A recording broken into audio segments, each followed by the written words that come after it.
Sir काय बोलाल, आज आंदोलन आहे शिखर संघटनेचं, काय नेमकी नीट पेपर फुटल्याप्रमाणे तुम्ही जाहीर निषेध व्यक्त केलेला आहे, काय मागणी आहे नेमकी, काय बोलाल?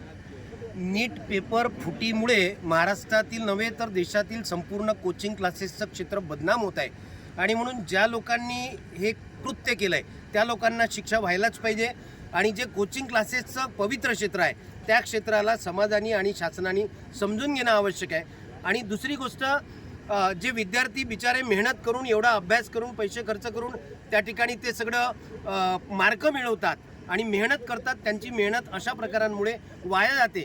या घटनेमुळे महाराष्ट्रातील शिक्षण क्षेत्रावरचा विश्वास आता पालकांचा उडायला लागलेला आहे। सगळ्या परीक्षांबद्दल शंका घ्यायला पालकांना जागा झालेली आहे आणि म्हणून शासनाने ज्यांनी पेपर फोडले त्यांना कठोरातली कठोर शिक्षा केलीच पाहिजे। शिवाय यापुढे असे पेपर फुटणार नाही याची काळजी घ्यायला पाहिजे। NTA ला जमत नसेल तर NTA शिवाय दुसऱ्या संस्था स्थापन केल्या पाहिजे। JEEचा पेपर कधीच फुटत नाही। आता एक सकारात्मक बाजू अशी म्हणावी लागेल की देशाच्या शिक्षण मंत्र्यांनी पेन आणि पेपरचा वापर न करता पुढची नीट घेणार आहे पुढच्या वर्षीची असं सांगितलंय। हे एक नीट पेपर फुटीमधली सकारात्मक बाजू म्हणावी लागेल। यापूर्वीच गव्हर्नमेंटनी पेन आणि पेपरचा वापर न करता ऑनलाईन नीटच्या परीक्षा घ्यायला पाहिजे होत्या जशा JEEच्या होतात। आतापर्यंत कुठेतरी पाणी मुरत होतं असं आता आपल्या लक्षात येतंय आणि जे लोक गुंतले आहे याच्यामध्ये, काही समोर येणारे 2-4 लोकच गुंतलेले असू शकत नाही, खूप मोठी चैन असू शकते आणि यावर्षीच पेपर फुटला हे निदर्शनास आलं।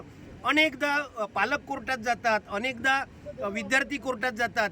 गेल्या 10-15 वर्षापासून असं एकही वर्ष नाही गेलं ज्या वर्षी पालक आणि विद्यार्थी सुप्रीम कोर्टापर्यंत गेले नाही आणि नीटचा प्रवेश लोंबकळत राहिला नाही। दरवर्षी असंच होत आहे म्हणून शासनाने काहीतरी याच्यावर उपाययोजना करणं गरजेचं आहे आणि विद्यार्थी आणि पालकांच्या हा जो जीवाशी खेळ लावलाय तो थांबला पाहिजे। तुम्ही काय बोलता सर? मला जर ऑनलाईन परीक्षा झाली तर हे जी नीटची परीक्षा ही पारदर्शक नीटच्या बंद करा दुहेरी बंद करा सर्वसामान्य क्लासेस संचालकांचा शिक्की संघटनेचा शिखर संघटनेचा नीट पेपर फुटी करणाऱ्यांचा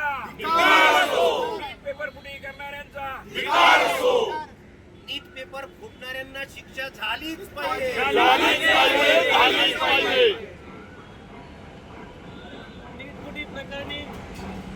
करा